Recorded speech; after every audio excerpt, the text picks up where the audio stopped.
사도신경 하심으로 신앙 고백 드리도록 하겠습니다. 전능하사 천지를 만드신 하나님 아버지를 내가 믿사오며 그 외아들 우리 주 예수 그리스도를 믿사오니 이는 성령으로 잉태하사 동정녀와 마리아에서 나시고 본디오 빌라도에게 고난을 받으사 십자가에 못 박혀 죽으시고 장사한지 사흘 만에 죽은 자 가운데서 다시 살아나시며 하늘에 오르사 전능하신 하나님 우편에 앉아 계시다가 저리로서 산자와 죽은 자를 심판하러 오시리라. 성령을 믿사오며 거룩한 공예와 성도와 서로 떠난 것과 죄를 쌓으신 것과 몸이 다해 사는 것과 영원히 사는 것을 믿사옵나이다. 아멘. 성령 하나님 이 시간에 예배 가운데 함께하사 어두웠던 우리의 눈을 열어주시고 분주했던 우리의 마음을 가라앉혀 주셔서 잠잠히 여호와만을 경외하는 삶으로서 예배자로서 설 수 있도록 도와주시길 간절히 원하오며 기억하 계신 예수님의 이름으로 기도드리옵나이다. 찬송가 빈들의 마른 풀같이 같이 부르도록 하겠습니다. 183장이야.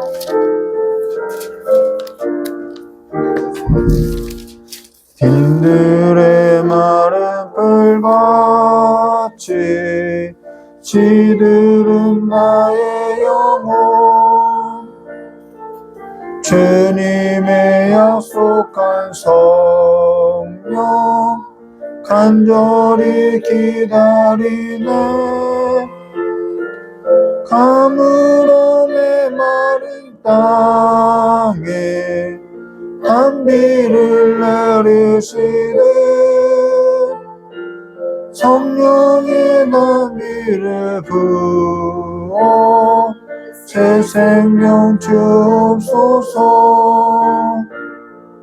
한가운 빗소리 들려 천천히 춤을 추네 봄비로 내리는 성령 내게도 주옵소서 가물어 메마른 땅에 단비를 내리시네 성령의 단비를 부어 새 생명 주옵소서 절 따라 우로를 내려 조목이 무성하니 갈급한 내 심령 위에 성령을 부소서 가물어 메마른 땅에 단비를 내리시네 성령의 단비를 부어 새 생명 주옵소서 참되신 사랑의 언약 어길 수 있사오랴 오늘의 흡족한 은혜 주실 줄 믿습니다 가물어 메마른 땅에 단비를 내리시네 성령의 단비를 부어 새 생명 주옵소서. 우리 오늘 누가 대표 기도죠? 예. 박정숙 강사님 대표 기도해 주시겠습니다. 사랑의 하나님 아버지, 지난 한 주간 동안도 보호하여 주시고 거룩한 이날 주님의 전을 찾아 마음을 다하여 예배드릴 수 있도록 인도하심을 감사드립니다. 아멘. 사랑의 주님, 이 시간 저희가 드리는 예배가 습관적인 행위가 되지 않게 하시고 아멘. 우리가 진리로 새 사람을 잊게 되는 변화를 이루게 하옵소서. 아멘. 주의 영이 저희 중심에 충만하게 임하시기를 원합니다. 아버지 한 주간도 산을 돌이켜 보건대 주님께 이끌림을 받기보다는 환경의 이끌림을 받을 때가 많았습니다. 감사하는 생활이 되기보다는 불만의 생활이 있음을 고백합니다. 용서하여 주옵소서. 저희들의 삶이 기도와 강구의 삶이 되게 하시고 세상을 정죄하고 판단한 일에 주님 주시는 은혜를 손놓지 않게 하시고 아멘. 영적인 부담을 갖고 기도할 수 있는 저희들과 교회들이 되게 하옵소서. 아멘. 하나님 아버지, 러시아와 우크라이나 전쟁으로 인해 제조를 하는 생산 업체와 중소기업들이 수출을 해야 되는데 수출을 못해 물건들이 창고에 쌓여 있답니다. 수출해야 살아갈 수 있는 저희 나라 선출된 대통령에게 지혜와 능력을 부어주시고 자신의 단기 당황을 버리고 국민의 아픔과 눈물을 닦아줄 수 있는 새로운 정부가 되게 하시고 하나님 아버지께서 오직 이 나라는 주님만이 대안이 되어 주옵소서. 자유로우신 하나님 아버지, 저희 블레싱 처치교회를 세우시면 감사드립니다. 생명의 말씀만이 증거되는 복된 교회가 되어 아버지께서 부어주시는 부흥과 예수 그리스도만 나타내는 교회 되게 하시고 예배하신 성전 건축도 허락하여 주옵소서. 오늘도 하나님 말씀을 전하시는 귀한 두 분의 목사님 영과 육을 강건하게 붙드시고 성령께서 강건함으로 목사님 치유하시고 지키셔서 가정과 목양에 힘있게 감당하게 하옵소서. 이 시간 목사님 입술을 통하여 선포되는 하나님 아버지의 말씀이 생명을 살리는 생명의 말씀이 되어 한 심령도 거절하지 않도록 은혜로 충만하게 각자의 심령에 채워주옵소서. 새로운 주일도 근신하고 깨어있어 빛의 자녀로 세상을 비치는 빛이 되게 하옵소서. 항상 저희들을 지키시고 진리의 길을 인도하시는 예수님의 이름으로 기도드립니다. 아멘.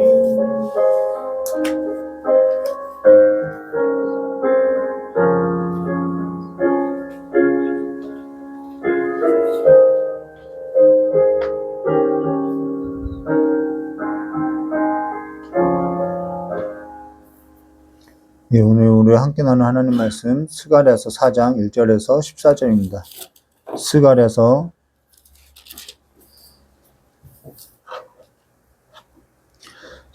4장 1절에서 14절입니다.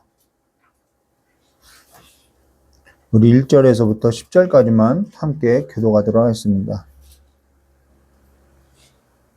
스가랴 4장 1절에서 14절입니다. 10절까지만 교독하겠습니다. 제가 먼저 교독하겠습니다. 내게 말하던 천사가 다시 와서 나를 깨우니 마치 자는 사람이 잠에서 깨어난 것 같더라.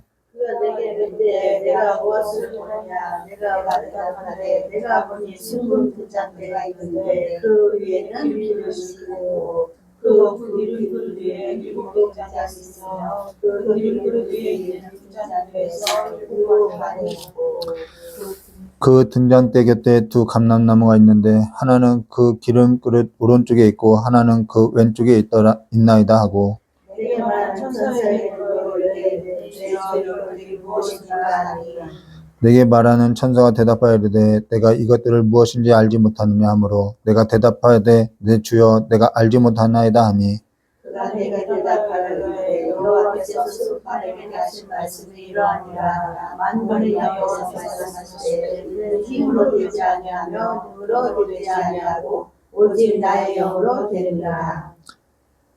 큰 산아 내가 무엇이냐 내가 스룹바벨 앞에서 평지가 되리라. 그가 머릿돌을 내놓을 때 무리가 외치기를 은총이 그에게 있을지어다 하리라 하셨고 여호와의 말씀이 또 내게 임하여 이르시되 스룹바벨의 손이 이 성전의 기초를 놓았은즉 그의 손이 또한 그 일을 마치리라 하셨나니 만군의 여호와께서 나를 너희에게 보내신 줄을 내가 알리라 하셨느니라. 하겠습니다.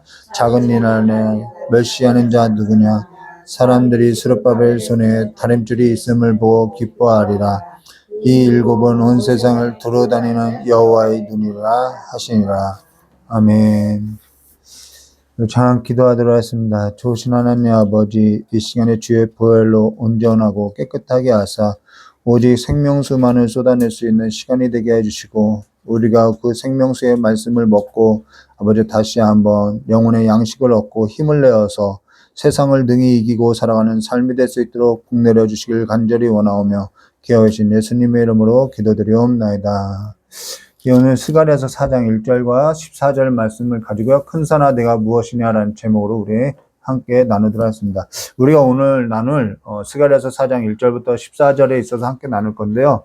우리가 간혹 어떤 사람을 볼 때 저 사람은 어째서 어떻게 해서 저와 같이 하나님 앞에 쓰일까라는 생각이 들 만큼 하나님 앞에 쓰이는 사람들이 있더라는 거예요. 물론 성경 역사 가운데서도 성경 기록 가운데도 그와 같은 사람들이 있죠. 근데 그와 같은 사람들에게는 몇 가지 특징이 있는 걸 우리가 함께 찾아볼 수 있다는 거예요. 그게 뭐냐면은 가장 눈에 띄는 것 중에 하나가 뭐냐면 모든 일에 있어서 하나님의 은혜가 있더라는 거예요.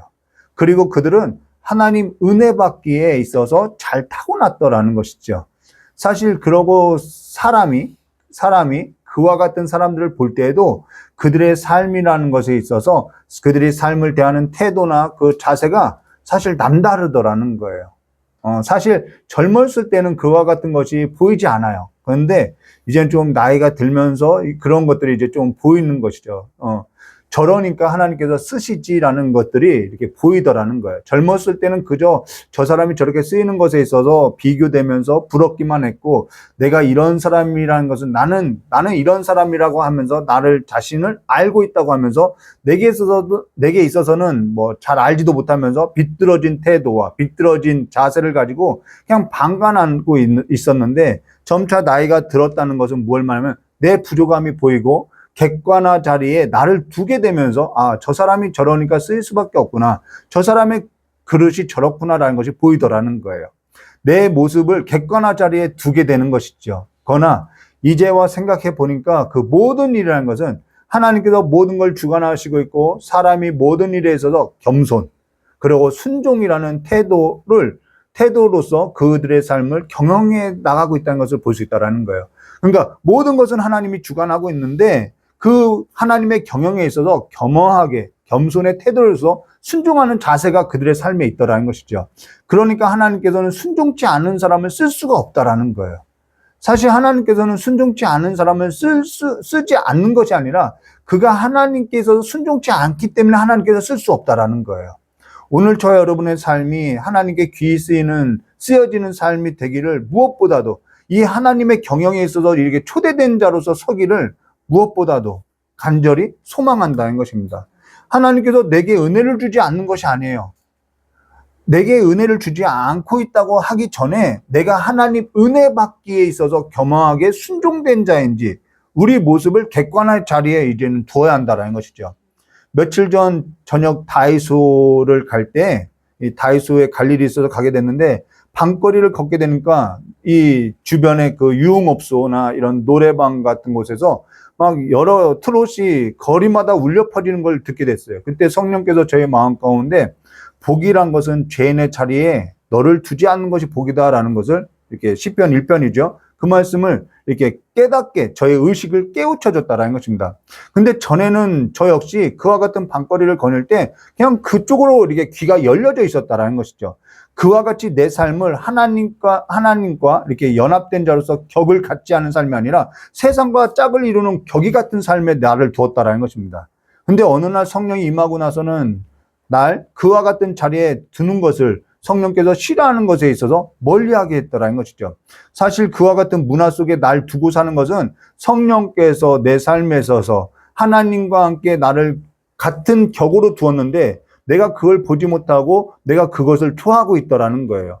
그래서 성령께서 좋아하지 않는 삶에 있어서 알게 하고 저절로 멀어지게 한다는 것이죠. 근데 저 역시 그와 같은 문화 속에 살 때는 그게 뭐가 나쁜데 그게 뭐가 잘못인데 하면서 살아왔다는 것이죠. 격을 같이 했다는 것입니다. 근데 우리의 삶이라는 것은 우리의 격이라는 것은요 거기에 있지 않고 그리스도와 우리는 연합한 자들로서요 그리스도의 격이 있다는 것입니다. 한 몸이라는 거예요. 그런데 그와 같은 삶 자체가 내가 주인처럼 믿고 있다는 거예요. 내가 그게 뭐가 나쁜데라는 것은 내가 주인처럼 하고 있다는 것이죠. 날마다 예수께서 내 삶의 주인이라고 하고 있으나 시간에 있어서 삶에 있어서 내 몸에 있어서 내 물질에 있어서는 내 것이라고 내가 주인처럼 내가 마귀에 속한 자와 같이 노예와 같이 최 자리에 그냥 있고 있는 것이 뭐가 나쁜다고 이야기하고 있다는 거예요. 그때 그와 같은 때 내 삶에 있어서 열매가 있었느냐? 풍족함이 있었느냐? 비교하는 어떠한 갈등이 늘 있어 왔다라는 것입니다. 하나님께 그럴 만한 열매를 드릴 만한 것이 있었느냐? 사실 바람이 다 빠진 그 풍선 인형처럼 널브러져 있는 삶이었다라는 것이죠. 성령이 없는 삶이 그와 같다라는 거예요. 하나님께 있어서 깨어서 일어난 적이 있냐는 거예요. 이 풍선 인형처럼 바람이 꽉 차서 이렇게 깨어난 삶으로서 하나님을 향한 그 삶이 있었냐는 것이죠. 야곱과 에서의 삶과 같이 야곱과 같은 그 내 욕구에 있어서 채울 그 한 그릇의 그 붉은 죽에 있어서 장자의 명분을 판 그 가볍게 여겼던 그 망령된 삶을 살고 있지 않았냐는 것이죠. 사실 우리 자신이 이런 객관의 자리에 두지 아니하면은 나아질 수 없다라는 것이죠. 사실 성경이라는 것은 우리가 이렇게 성경을 읽고 있는데 성경은요, 읽는 것이 아니라요, 성경이 우리를 읽어줘야 한다는 것입니다. 내가 성경을 읽는 것이 아니라 성경이 우리를 읽어줘야만 내가 어떠한 자리에 있는지, 내가 어떠한 자인지, 하나님이 나를 어떻게 사랑했는지 알 수 있다는 것이죠. 그런 시간이 없이는 우리는 나아질 수도 없고요, 자라날 수도 없고요, 변화될 수도 없고요, 풍족한 삶으로 나아갈 수도 없고요, 어떠한 것도 얻어낼 수 없다라는 거예요. 그러니까 늘 내 삶은 어떻게 하냐면 난 괜찮아 하지만 내 영혼은 빈약한 거예요. 내 안에는 늘 결핍이 있는 거지요. 그와 같은 삶을 살게 된다는 것입니다. 그러면 오늘 우리가 여기에서도 내가 정말 하나님 앞에 귀하게 쓰여지는 이 채워진 삶으로서 충만한 삶이냐, 오늘 그 얘기를 스가랴서 4장에서 하고 있다는 것입니다. 그래서 스가랴서 4장 1절 말씀 보시면은 내게 말하던 천사가 다시 와서 나를 깨우니 마치 자는 사람이 잠에서 깨어난 것 같더라. 여기 천사가 다시 왔다라는 것은 앞서 우리 3장이죠. 3장의 사건과 연관이 있다는 것입니다. 다시 왔다는 얘기가 아니라 그것과 연장에 있다는 것입니다. 그래서 앞서 우리는 어떠한 사건을 보았냐면은 더러운 옷을 입었던 대제사장 여호수아와 그런 모습을 참수했던 사단에 있어서 하나님께서 책망하면서 더러운 옷을 벗기고 아름다운 옷을 입혔던 하나님의 일을 보았다라는 것입니다. 이것이 하나님의 일이라는 거예요. 하나님께서 하신 일이라는 것이죠. 이것은 오직 은혜로밖에 되지 않는다라는 거예요. 근데 믿는다는 것은 뭘 말하면 그걸 내가 믿는 자로서 믿는 태도를 갖고 그걸 겸허하게 겸손하게 받아들이고 순종하고 나가냐는 거예요. 이것이 은혜 받는 태도라는 것이죠. 그러고 나서 여기 천사가 다시 와서 나를 깨우니라는 단어는 여기 스가랴가 잤다는 얘기가 아니라 스가랴의 의식을 깨워버렸다라는 것입니다. 가령 우리도 내가 이거 알고 있는데 라고 하면서 그와 같이 생각하고 살아가는 지나온 삶이 있는데 여기에 있어서 성령께서 깨우칠 때가 있다는 거예요. 성경 말씀을 가지고 아니면 어떠한 상황과 환경을 통해서 우리의 어둠을 벗겨내고 복음의 광채를 비춰서 우리의 의식을 깨울 때가 있다는 것입니다. 바로 그 얘기라는 거예요. 그래서 마치 자는 것 같이 잠에서 깨어난 것 같다라는 거예요. 내가 의식이 깨었다라는 것이죠. 그 의미란 잠에서 깬 것을 말하는 것이 아니라는 것이죠. 자, 그 의미로서 우리 2절 3절 말씀 보시면은 그가 내게 묻되 내가 무엇을 보느냐 내게 대답하되 내가 보니 순금 등잔대가 있는데 그 위에는 기름 그릇이 있고, 자, 순금 등잔대가 있고 그 위에는 기름 그릇이 있고, 자, 또 그 기름 그릇 위에는 7 등잔이 있으며 그 기름 그릇 위에 있는 등잔대를, 이 등잔대 7 등잔대를 위해서는 7 관이 또 있다라는 거예요. 그 곁에, 이 등잔대 곁에 2 감람나무가 있는데 하나는 그 기름 그릇 오른쪽에, 자, 또 감람나무 위에 기름 그릇이 있다는 거예요. 그리고 하나는 왼쪽에 기름 그릇이 있다는 것입니다. 그래서 그 감람나무, 올리브나무를 통해서 기름이 부어지고 있는 그림이라는 것이죠. 이게 무슨 모양이냐면은 순금 등잔대가 있고 그 위에 기름 그릇이 있고 거기에 또 7 등잔 그리고 7 간이 있다는 거예요. 그러고 나서 등잔대 곁에는 2 감람나무가 있는데 그 감람나무 위에 하나는 오른쪽 하나는 왼쪽에 기름 그릇이 있고 그 기름 그릇이 이 등잔에 이렇게 기름을 붓는 그림이라는 것이죠. PPT를 준비했는데 지금 안 돌아갈 것 같아요. 근데 사실 이 그림을 그리자면은 뭐 정확한 그림이 없어서 그냥 대략적인 그림을 찾아왔는데 지금 PPT가 안 되고 있죠. 근데 사실 솔로몬 성전에는 등잔대가 몇 개였냐면은 몇 개죠? 솔로몬 성전의 등잔대 10개지요.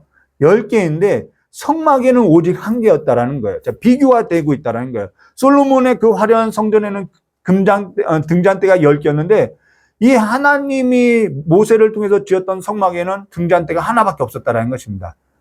이것은 이들이 비교하는 그 상황을 나타내고 있다는 것입니다. 그리고 여기 두 감람나무라는 것은 올리브 나무를 말하고 있다는 것이죠. 근데 등잔대가 의미하는 것은 진리와 성령을 의미하고요. 감람나무가 의미하는 것은 아름다움, 풍족함을 의미하고 있다는 것입니다. 근데 여기 본문에서는 이 두 감람나무는 대제사장 여호수아와 유다 총독 스룹바벨을 의미한다는 것입니다. 자, 그런데 우리 4절 말씀 넘어가서 보면은 내게 말하는 천사가 물어 이르되 내 주여 이것들이 무엇이니까 하니 5절에요. 내게 말하는 천사가 대답하여 이르되 내가 이것들을 무엇인지 알지 못하느냐 하므로 내가 대답하되 내 주여 내가 알지 못하나이다 하니라고 여기 스가랴가 알지 못한다고 묻고 있다는 거예요. 묻기도 하고 또 내가 알지 못한다고 하고 있다는 거예요. 자, 사실 스가랴는요 제사장이에요. 선지자예요. 아니 제사장이고 선지자가 이걸 모르냐는 거예요. 우리 11절 말씀 성경 교도하지 않았는데 내가 그에게 물으니 또 그래요. 내가 그에게 물으니 등잔대 좌우에 두 감람나무가 무슨 뜻이니까 하고 또 물어요. 다시 그에게 물어 이르되 금기름 흐르는 두 감람나무 옆에 있는 이 감람나무 두 가지는 무슨 뜻이니까 하니 그가 내게 대답하여 이르되 내가 이것을 무엇인지 알지 못하느냐 하는지라 내가 대답하되 내 주여 알지 못하나이다 하니 아니 선지자이고 제사장이 이걸 모르겠냐는 거예요. 대략 감람나무가 뭘 의미하냐면 제가 앞서서 설명한 것처럼 이들 유대 사회 관습을 보면은 보편적인 지식을 갖고도 이 감람나무가 기름을 의미한다, 이 준비 풍요로움을 의미한다 기본적으로 알고 있다라는 거예요. 가령 우리도 자녀를 낳으면 고추를 걸어 놓으면은 우리 사회 관습에 따라서 이건 남자라는 것을 알 수 있는 것처럼 이들은 감람나무 하면은 풍요함 이렇게 안다라는 거예요. 근데 제사장이면서 선지자인 스가랴가 그걸 몰랐겠냐는 것이죠. 그게 중요하다라는 거예요. 이 자세가 중요하다라는 걸 얘기하고 있다는 거예요. 앞서서 우리가 뭘 얘기했냐면 하나님께 쓰임받는 사람들에게 특징이 몇 가지가 있다라는 거예요. 그게 뭐냐면요. 잘 물어요. 하나님께 잘 물어요. 뻔한 것도 물어봐요. 아는 척을 하지 않아요. 듣는 태도가 되어 있어요. 듣는 자세가 되어 있어요. 겸허히 듣고 또 거기에서 겸손하게 순종하는 태도가 순종하려고 하는 마음이 있더라는 거예요. 자기가 알고 있다고 하고 아는 걸 가지고 짐작해서 추측하고 아는 척하면서 가르치려고 하지 않는 거예요. 하나님께서는요 아는 척하는 자에게는요 알려줄 수가 없어요. 이미 교만하기 때문에 본인이 알고 있다고 하기 때문에 하나님께서는 아는 척하고 있다고 하고 그걸 자기로 인해서 자기가 뭔가 내가 이걸 아니까 내가 뭔가 노력해서 내가 뭔가 대단한 줄 알고 나에게 뭔가 조건이 있는 줄 이렇게 앉아있는 자는요 하나님께서 쓸 수 없다라는 거예요. 사실 하나님께서 쓰지 않는 것이 아니라 그와 같은 태도를 갖고 있는 사람에게는요 순종치 않기 때문에 하나님께서 그 순종치 않는 사람을 쓸 수가 없는 거예요. 청소년 프로 티처스를 보게 되면요 어떤 학생이요 성적이 올라가는 걸 볼 수 있어요. 그 티처스 프로를 보면요 어떤 학생이 성적이 오르냐면요 선생이 가르치는 것을요 따라하는 학생이 성적이 올라온다라는 거예요. 근데 어떤 학생이 성적이 오르지 않냐면요 자기가 알고 있는데 이미 알고 있는 거라고 생각하고요 문제를요 반복해서 연습해서 풀지 않아요. 풀지 않고요 내가 아는 건데 나 이거 개념 알고 있는데 아는 척하고요 앉아 있고요 자기 고집을 꺾지 않는 아이는요 학생은요 나아지지가 않아요. 어쩔 수가 없는 거예요. 자기 절망에 한번 내가 이렇게 해서 안 되는구나 라는 자기 한계에 있어서 한번 절망에 있어서 빠지지 않고서는요 그 고집이 꺾이지 않아요. 나올 수가 없는 거예요. 어쩔 수가 없는 거예요. 그러면서 뭐라고 하죠? 하나님께서 자기 인생에 있어서 수렁에 던졌다고. 사실 자기가 자기 수렁에 걸린 것임에도 불구하고 그와 같이 말하는 거죠. 주여 말씀만 하옵소서. 주여 이것이 무엇입니까? 이 듣는 태도가 없는 거예요. 순종할 마음도 배울 마음도 사실 없는 거죠. 그게 막혀 있는 거라는 것입니다. 귀가 있어도 듣지 못하고요. 입이 있어도 말하지 못하고요. 눈이 있어도 보지 못하는 거예요. 그러니까 하나님께서 일하시고 있는 것을 경영에 있어서 들어가지도 못하고 보지도 못하고 듣지도 못하고 그러니까 참여할 수도 없는 거죠. 하나님이 우리를 초대하지 않고 있는 것이 아니라는 것이죠. 하나님 이것이 뭡니까? 하나님 이것이 내가 알지 못합니까? 이 자세가 없다라는 것입니다. 들으려고 하는 자세가 없다라는 거예요. 그러고 나서 뭐라고 하냐면은 6절에 이렇게 말씀하셨어요. 그가 내게 대답하여 이르되 여호와께서 스룹바벨에게 하신 말씀이 이러하니라. 만군의 여호와께서 말씀하시되 이는 힘으로 되지 아니하며 능력으로 되지 아니하며 오직 나의 영으로 되느니라. 성령 받지 않고서는 안 돼요. 목회도요, 성령 없이 그냥 학습으로서 할 수 있어요. 자기 능력으로서 할 수 있어요. 뭐 아버님의 그 어떠한 그런 것으로도 할 수 있어요. 여기 힘으로 되지 않는다라는 것은 노동력으로 되지 않는다라는 거예요. 우리는 근데 노동력으로서 되고 있다고 이야기하고 있죠. 그리고 여기 능력으로 되지 않는다는 것은 아주 잘 훈련된 병력으로 되지 않는다라는 것입니다. 지금 이들이 성전을 재건하는데 이들은 뭐라고 하냐면 노동력이 있어야 한다고 하는 거예요. 지금 방해 세력이 있는데 그것을 병력이 있어야만 해결할 수 있다고 보는 거예요. 답을 힘으로써 찾고 노동력으로서 찾는 거예요. 솔로몬 성전이 등잔대가 10개 있고 아무리 화려한다고 해서 그 성전에 그 밝았던 그 등잔 10개가 세상을 비췄나요? 솔로몬이 애굽에서 병력을 사들이고 수입하고 다시 수출하면서 부를 쌓았다고 해서 그 부가 나라를 지켰나요? 이는요, 힘으로 되지 않고요, 능력으로 되지 아니하고요, 오직 하나님의 영으로 되는 거예요. 오직 하나님의 영으로 되는 거예요. 근데 우리 삶이 무슨 막장 드라마처럼 늘 뭐라고 하면 돈이 있어야지. 목회도 하다 보면은 뭐라고 하냐면, 이 정도 부흥했으면은 좀 더 한 10사람만 더 있으면 재미있는데, 이 수의 문제.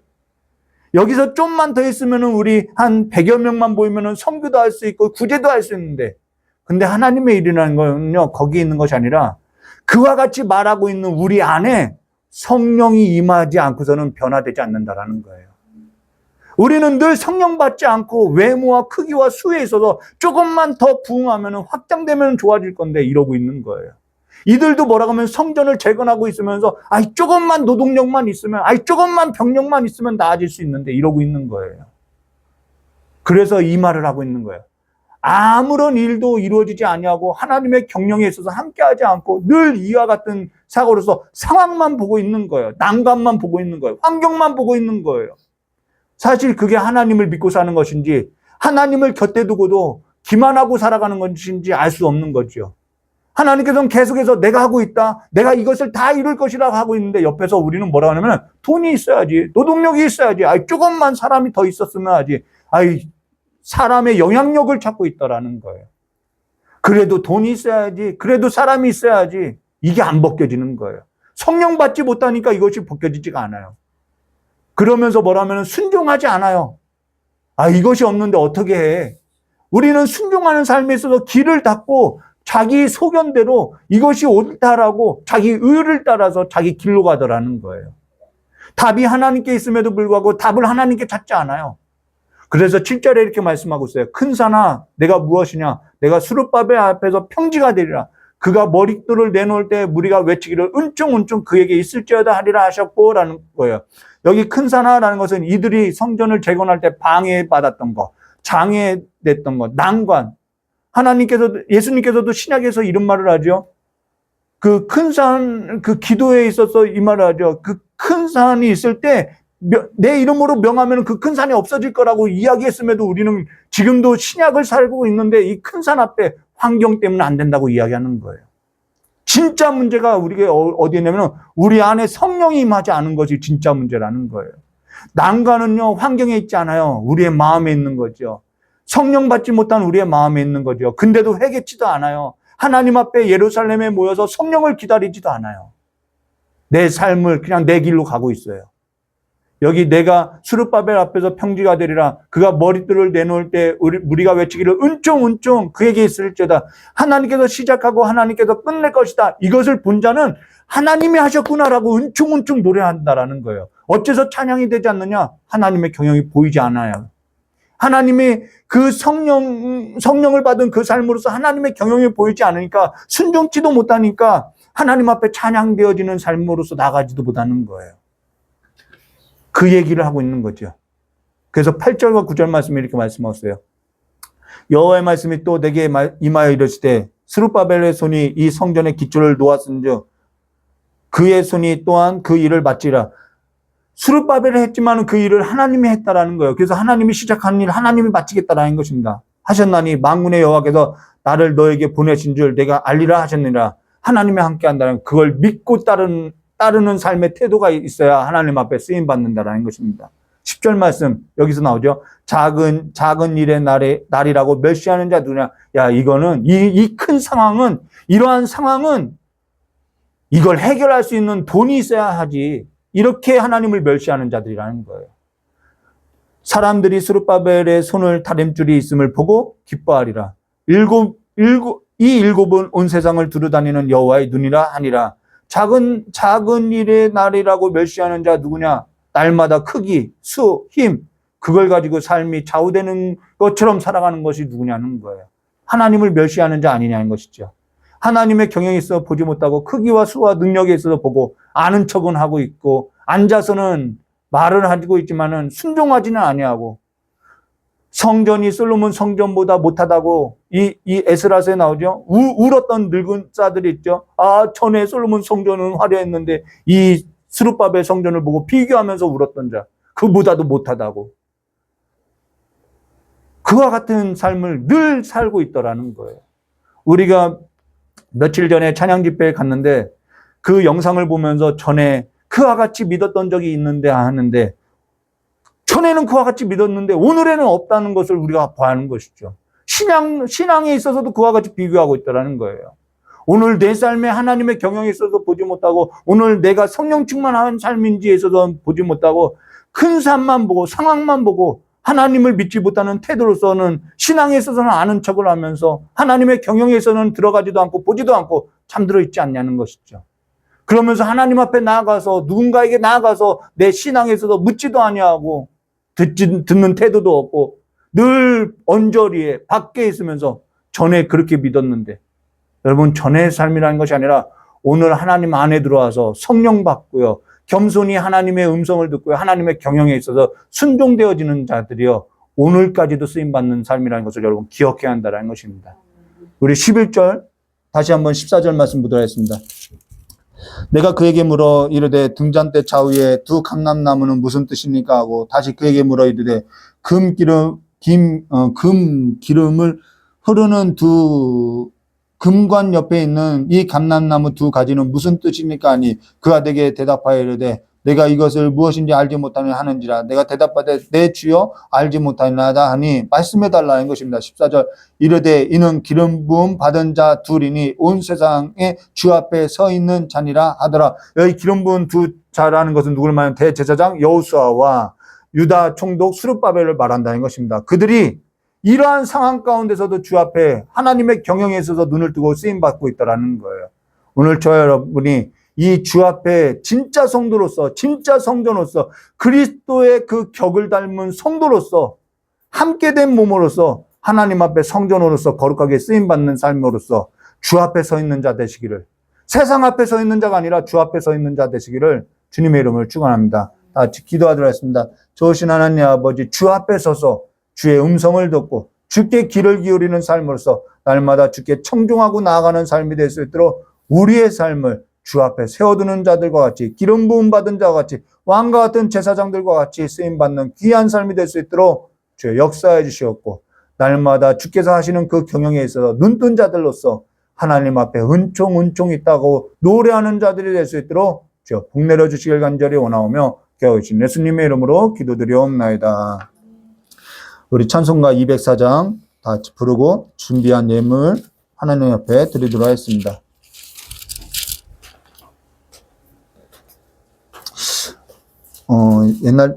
새 찬송가인데,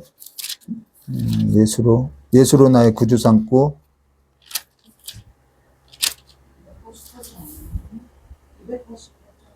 288장입니까? 네.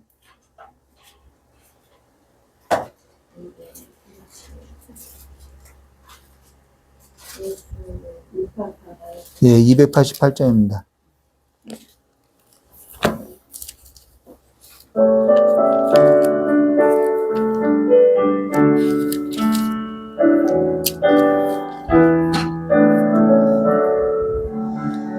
예수로 나의 구주 삼고 성령과 피로써 거듭나니 이 세상에서 내 영혼이 하늘의 영광 누리로다.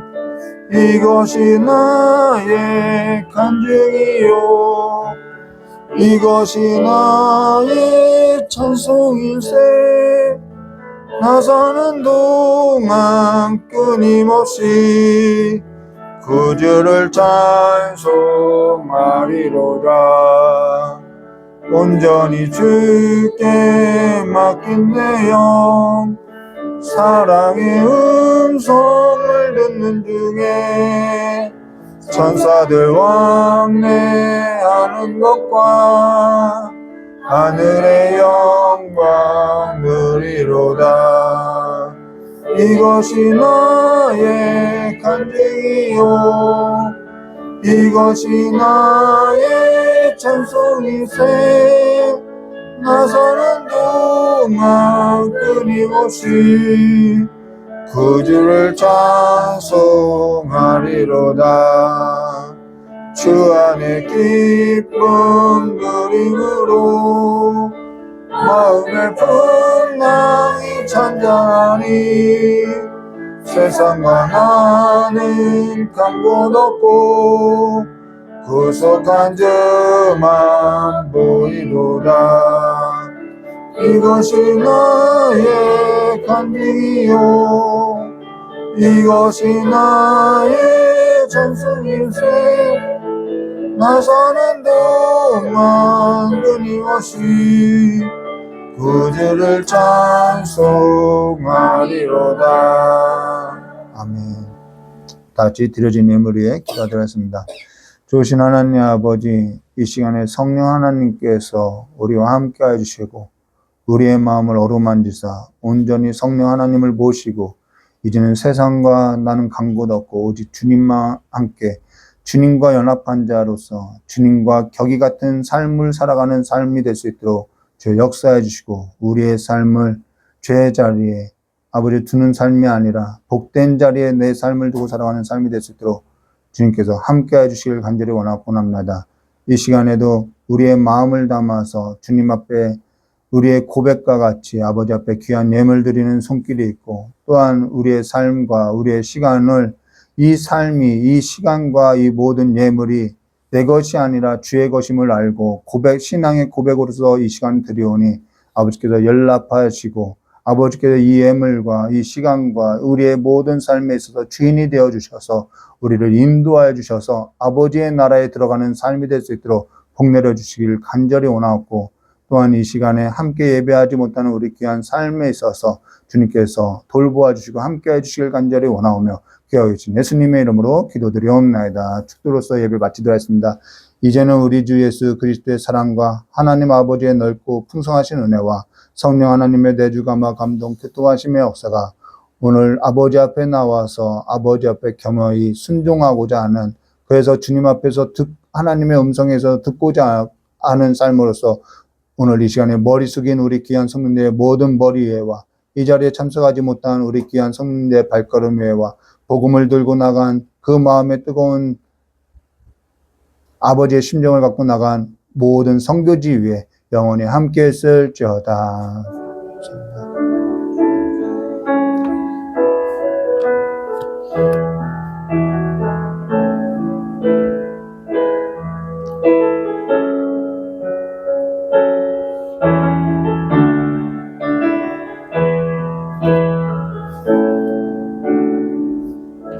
감사합니다.